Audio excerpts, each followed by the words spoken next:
Hello everyone.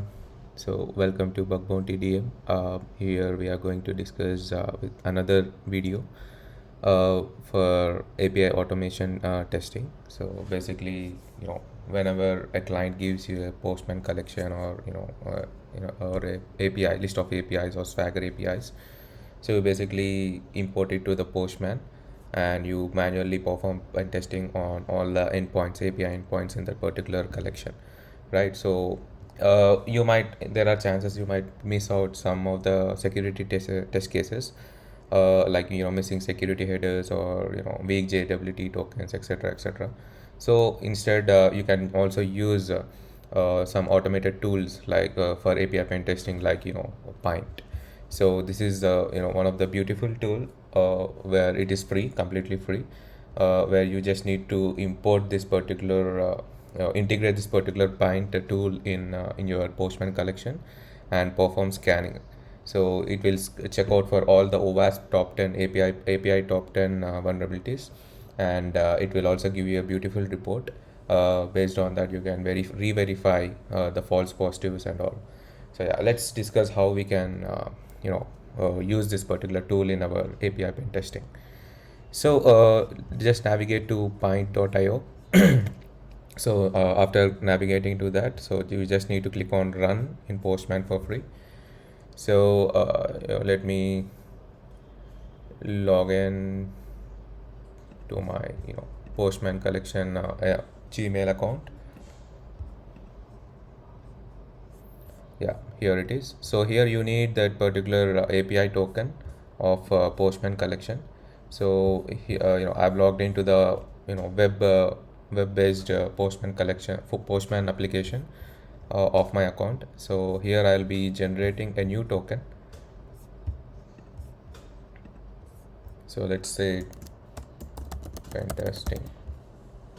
Okay, so you need to copy this Postman token, and this is only you'll be able to copy it only for one time. So you just make sure to save it somewhere. So paste that token over here and click on submit. So it will integrate this particular Pynt tool to the Postman your Postman application, and all the workspaces and the projects or collections will be loaded in this particular application, Pynt application. So here I have three workspaces: team workspace, my workspace, and Ace. So in that my workspace, I basically have plenty of projects like charged, crappy live session, etc., etc. Okay, you can basically select any collection and click on next.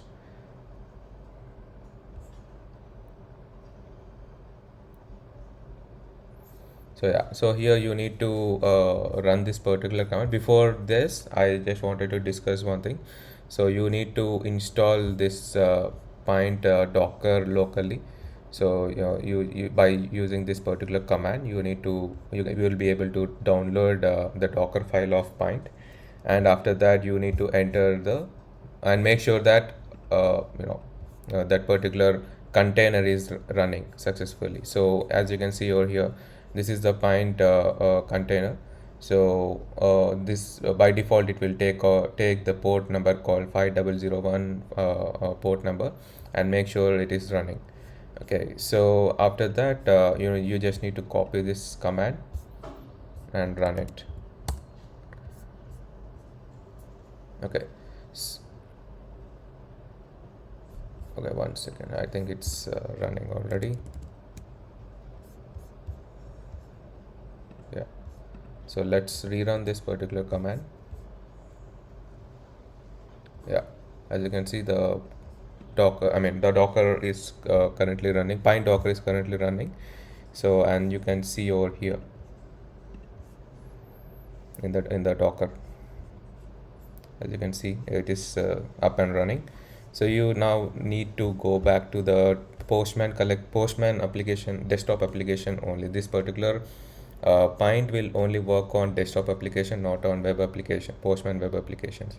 Okay, so you just need to, as you can see over here, when you have integrated that particular Pynt in this Postman in your Postman collection, right? So Postman tool, right?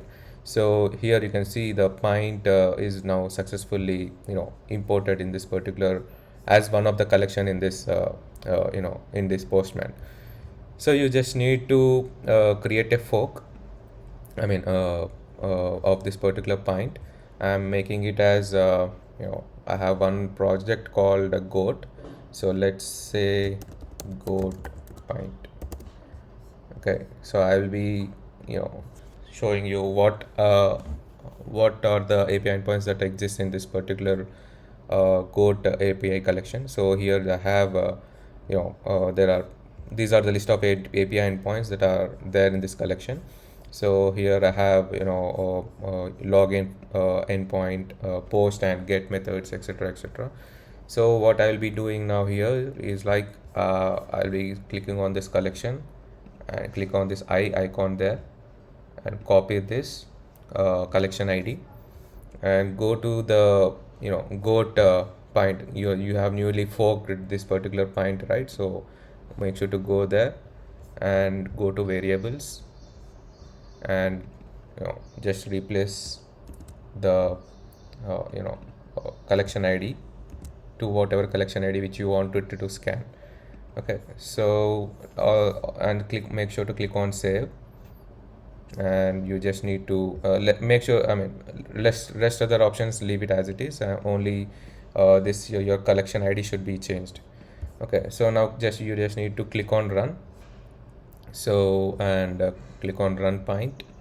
So the what Pynt will do is like it will check whether the Postman desktop application is is using it or not.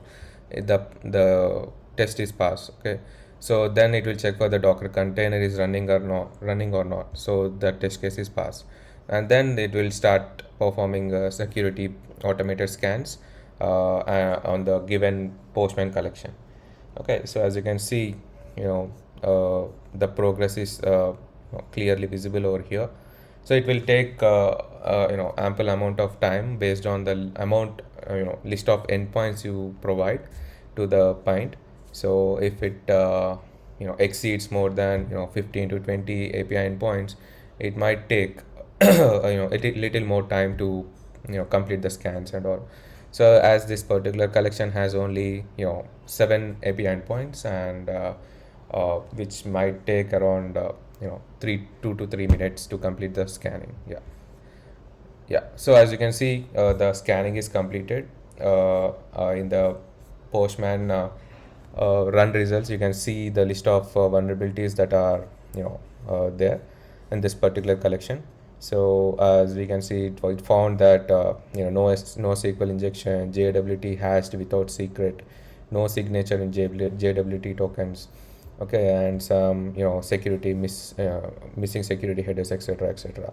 And also not only this, it automatically generates a beautiful Pynt report of the performed scans. So as you can see, there are 3 endpoints that are there: login, account, and transactions, and 9 errors, which means that 9 vulnerabilities are there, and 1 warning, which means that medium vulnerability is there. So as you can see over here, so JWT token, no user ID authorization bypass, data leakage in the authorization issue, and JWT no secret, stack trace in responses, no SQL injection, resource rate limiting, and missing security headers. Okay, so this is one of the quick and easiest integration tool for performing automated penetration testing. So make sure to use it in your client APIs or at the time of bug bounty hunting, in order to not to miss out any kind of vulnerabilities coming from high critical and to informative severities. So yeah, so I hope you got how to use this particular tool in your at the time of API pen testing. So yeah, that's it for in this video. So make sure to subscribe, like, and share. Yeah, thank you so much.